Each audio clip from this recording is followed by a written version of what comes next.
Terima kasih Anda masih bersama kami, masih bersama Dr. Andre juga, yang juga adalah owner dari produk La Moringa. Ini kita mau ngomongin lagi hype banget nih dibahas nih, soalnya nggak mungkin saya nggak bahas sama yang profilnya pebisnis juga gitu kan. E-commerce, Yes. Apakah itu membawa produk kita bisa terbang tinggi seperti pedang bermata dua, atau itu menjadi bumerang untuk kita yang ada di Indonesia? Tanggapannya dokter gimana? Kalau saya melihat ya, e-commerce ini digitalisasi di dalam bidang perekonomian, perdagangan, ini hal yang nggak bisa kita hindari. Ya, jadi ini suatu evolusi industri. Jadi kita harus menyesuaikan, kita harus beradaptasi terhadap serangan daripada teknologi. Nah, cuman memang masalahnya adalah kayak misalkan kemarin santer kan dari Tanah Abang, pedagang-pedagang pada tutup semua. Menutup atau suatu e-commerce itu bukanlah suatu solusi. Bagaimana meningkatkan lagi kayak Tanah Abang, pedagang-pedagang. Nah, salah satunya adalah pedagang kita sendiri pun juga harus inovasi. Nah, dukungan pemerintah inilah yang bisa menekan harga, karena harga produk-produk daripada seperti China, kemudian yang lain juga itu murah-murah, Mbak. Nah, kalau soal bicara tentang price, inilah yang perlu intervensi dari setiap pemerintah, kemudian perpajakan, kemudian dari bahan baku, packaging, itu yang kita bisa tekan bersama. Nah, itu yang saya sebagai dari sisi perspektif saya sebagai pelaku usaha. Dan La Moringa pun juga kita merambah untuk e-commerce, karena memang kita nggak mungkin bisa pungkiri bahwa e-commerce ini harus kita nggak usah e-commerce, nggak mungkin. Nah, kita harus bagaimana beradaptasi dan negosiasi dan modifikasi di dalam e-commerce ini. Termasuk social media yang ada e-commerce, sekarang e-commerce plus social media, tapi jualannya di social media gitu kan. Ini ya mau nggak mau kita harus manfaatkan aja peluangnya. Jadi itu seperti kayak ombak peluang untuk kita bisa sama-sama. Jadi bukan menolak, tapi kita bagaimana mengikuti hal digitalisasi modern itu. Nah, ini balik lagi ke apa yang sedang diupayakan ya sama dokter ketika tadi daun kelor menjadi produk kemasan gitu. Tadi ada disebutkan pastry. Pastry apa aja turunannya dok? Selain croissant tadi ya? Betul. Nah, itu salah satu croissant. Kemudian kita juga ada kayak puff begitu, itu dari sorghum, murni dari sorghum. Ini harus mainnya tapi ke Kupang ya untuk bisa merasakan langsung. Di Kemang juga. Di Kemang ada. Nah, kalau tinggal di Jakarta berarti kita main ke Kemang. Langsung cus ke sana ya. Ada puff, ada pokoknya turunan roti dengan bermacam-macam jenis rotinya. Benar. Gitu. Juga ada kayak lapis, kemudian ada baguette ya. Jadi kayak roti Prancis tapi dari kelor dan sorghum. Dan ini pertama satu-satunya di dunia. Jadi kalau misalkan teman-teman pemirsa Jawa Pos dan juga mau lihat ya, itu bisa kunjungi kita di googling di internet, langsung La Moringa Jakarta gitu aja. Langsung aja ke sana, buka setiap hari. Jam 7 pagi, jam 8 pagi sampai jam 11 malam. Wah, habis goes biasanya tuh. Benar. Kita ada breakfast, kemudian ada lunch, ada dinner juga. Yang menarik di sana bisa gelato juga atau es krim? Sure. Ada banget. Jadi gelatonya sangat banyak dan salah satunya adalah gelato sorghum, gelato kelor dan juga yang lain-lain. Saya masih terkesima. Tadi terkesima daun kelor udah ya di segmen 1-2. Ini kayak sorghum jadi es krim sih. Nah, itu yang unik banget gitu kan.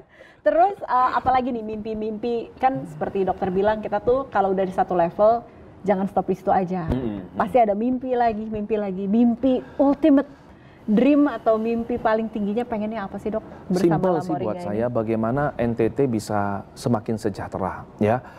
NTT bisa bukan hanya lagi stuntingnya tertinggi di Indonesia, tetapi justru angka entrepreneurnya yang tertinggi, bukan angka stuntingnya lagi. Jadi Indonesia bisa mencapai 14% di tahun 2024. Angka stuntingnya di bawah 14%, itu adalah target pemerintah, dan pertumbuhan ekonomi 5,1 sampai dengan 5,7% itu harapan kita bersama. Nah, oleh karena itu saya sebagai salah satu pelaku usaha entrepreneur dari La Moringa, kita punya program La Moringa Fight Stunting, Mbak. Jadi setiap transaksi yang dilakukan oleh setiap customer di outlet manapun, itu sebenarnya sedang menyumbang untuk kita bikin gerakan sosial. Misalkan pembagian 1000 biskuit kepada anak-anak stunting, kepada ibu hamil, itu kita lakukan. Termasuk kampanye edukasi bahwa apa itu kelor dan betapa pentingnya kelor itu untuk asupan nutrisi kita. Ini kalau ada petugas kesehatan lagi lihat ya, mau jadi partner dalam campaign ini, harus hubungin kemana? nanti bisa langsung ke saya dan juga bisa langsung ke Lamoringanya, nanti lewat manajer kami masing-masing admin, itu bisa saya terbuka dan kami terbuka. Social media aktif apa aja? Ada di Lamoringa_Indonesia. Lamoringa_Indonesia.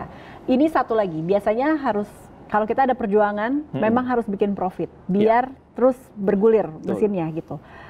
Akankah dibuka sistem reseller untuk saya nggak tahu ya, petugas kesehatan atau orang-orang di luar Kupang, di luar Jakarta, di luar Labuan Bajo? Ya, kalau untuk reseller memang kita nanti akan berpartner di dalam, kita melihat ya Mbak ya, dikurasi dulu, dilihat dulu bagaimana MOQ-nya, minimal of quantity-nya, nah itu semua ada syarat-syaratnya. Jadi ini kayaknya nggak bisa langsung iya atau tidak, betul. Harus ada korespondensi dulu ya sama dokter gitu ya. Betul. Dan sedikit saja, saya tahu kita bukan ngomongin politik, tapi tahun depan kita punya pemimpin baru. Yes. Apa yang diharapkan dari sisi praktisi medis ya, dokter, seorang dokter, dan juga seorang pengusaha? Buat presiden suatu saat siapapun saya berharap bahwa presiden bukan hanya mengalokasikan anggaran itu untuk kayak misalkan rapat-rapat stunting seperti hanya rapat, tapi langsung ke inti masalahnya. Apa sih? Nah, banyak ya, stunting itu kompleks, Mbak. Salah satunya kan banyak ya, bagaimana bahan pangan lokal, kemudian zat gizi, zat besi, kemudian cacingan, air bersih yang kurang. Nah, itu bisa langsung ditangani. Kemudian kekerasan dalam rumah tangga atau pernikahan remaja, nah itu yang langsung ke sasarannya. Jadi bukan hanya rapat lagi, tetapi lebih ke arah langsung ke turun di akarnya. Itu yang harapan saya untuk stunting. Dan juga tentu harus menggandeng setiap stakeholder termasuk pebisnis untuk membuka lapangan pekerjaan. Nah, kalau mereka sejahtera, otomatis mereka bisa punya daya beli untuk memberi makan kepada anak-anaknya dan istrinya.